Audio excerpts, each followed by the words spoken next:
At night, most of the regions will see scattered showers, except the southeast. Heavy rain and thunderstorms are expected mainly in central and southern Poland. Temperatures will range from 12 degrees in Olsztyn up to 18 degrees in Rzeszów. Gusty wind is expected in northwestern and southeastern regions.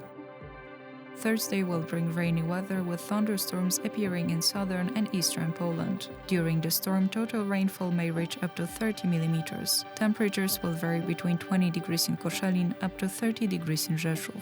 Wind will be gusty. Friday will be rainy with temperatures varying from 24 to 27 degrees. On Saturday, rain is expected in every region of Poland. Temperatures will be lower, from 19 to 24 degrees. Sunday will bring mainly rainy weather except the northwest. Temperatures will range from 18 to 25 degrees.